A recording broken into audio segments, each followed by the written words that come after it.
उन्होंने ऐसा खेला खेल, अंग्रेजों को कर दिया फेल। ये थे सरदार वल्लभ भाई पटेल। अब ये सरदार क्या है?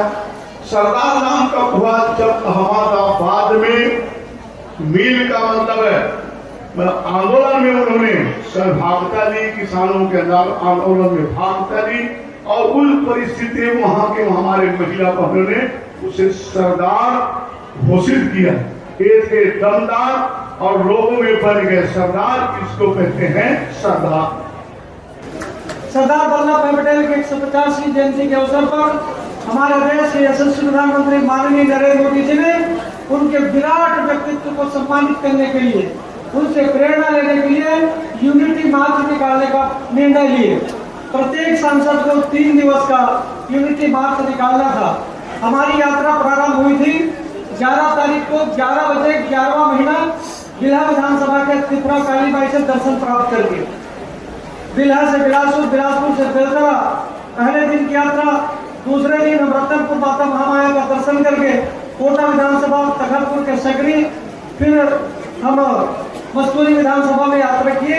आज हमारी यात्रा प्रारंभ हुई है लोरगी विधानसभा से। हम लोग कुबेली आए हैं, माता महामाया का दर्शन करके यात्रा प्रारंभ हुई और मंडी प्रांगण में आज इस विश्राम दिवस पर आप सब लोग उपस्थित हैं। अभी हमारे कलेक्टर जी के द्वारा, वीरनाथ केशवानी जी के द्वारा और आदरणीय मोहल्ले जी के द्वारा बहुत विस्तार से चर्चा की है। सरदार वल्लभ भाई पटेल की 150वीं जयंती है। उनके योगदान को याद करने के लिए आज ये सभा है। सरदार पटेल का जन्म 31 अक्टूबर को 1875 को गुजरात के नाडियाद में हुआ था। हम सबको ये पता होना चाहिए कि उनके पिता बहुत साधारण कृषक थे। उनकी माता श्रीमती लताबाई एक धार्मिक प्रवृत्ति की महिला थी। उन्होंने कानून की पढ़ाई इंग्लैंड में पूरी किया और अहमदाबाद के प्रसिद्ध वकील बने। आजादी की लड़ाई में उन्होंने भाग लिया। आजादी से प्रेरणा लेकर के उन्होंने अपना पूरा जीवन भारत माता की सेवा को समर्पित कर दिया। आजादी की लड़ाई उनका बेहद महत्वपूर्ण है। उन्होंने खेड़ा आंदोलन, बारडोली आंदोलन और भरूच के किसानों के आंदोलन का उन्होंने नेतृत्व किया। बारडोली आंदोलन के सफलता के बाद वहां के किसानों ने उन्हें कहा कि भाई इतना अच्छा आपने नेतृत्व दिया कि अंग्रेजों को आपने हिला करके रख दिया। तो वहां के लोगों ने, किसानों ने कहा बड़ा स्नेह हुआ, आप तो हमारे सरदार हो।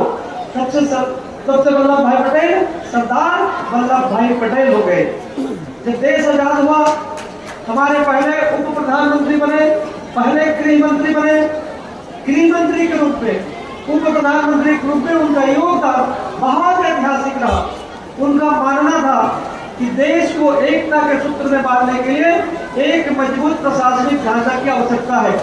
तब उन्होंने भारतीय प्रशासनिक सेवा यानी IAS की स्थापना किया। भारतीय पुलिस सेवा यानी IPS की उन्होंने एक मजबूत ढांचा का निर्माण सरदार वल्लभ भाई पटेल ने किया। और जब देश आजाद हुआ तो हमारा देश 562 रियासतों में बटा हुआ था। 562, इसमें से 559 रियासतों को माननीय सरदार पटेल ने बहुत आसानी से एकीकरण कर लिए। बहुत से रियासतें हिचकिचा रहे थे मिलने के लिए, लेकिन अपने सूझबूझ से, अपने राजनीतिक कौशल से उन्होंने देश को एकता के सूत्र में बांधा। बचा 3 स्टेट, एक जूनागढ़, दूसरा हैदराबाद और तीसरा कश्मीर। इन 3 स्टेटों में फिर से 2 स्टेटों की जवाबदारी दिया गया सरदार वल्लभ भाई पटेल को, जूनागढ़ और हैदराबाद के। तो इन दोनों निजामों से बात किया सरदार वल्लभ भाई पटेल ने और अपने बहुत ही सहजता के साथ, अपने बहुत ही सरलता के साथ कूटनीतिक प्रयासों से दोनों निजामों को संदेश भिजवाया कि भारत में विलय ही ये आपकी भलाई के लिए है। और वो दोनों निजाम मान गए, भारत में विलय कराइए।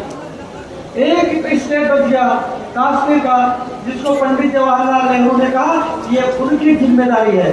लेकिन आप सबको पता होगा जिसकी जवाबदारी हमारे देश के प्रधानमंत्री जी ने लिया, कश्मीर की समस्या जब से हमारा देश आजाद हुआ कश्मीर की समस्या बनी रही।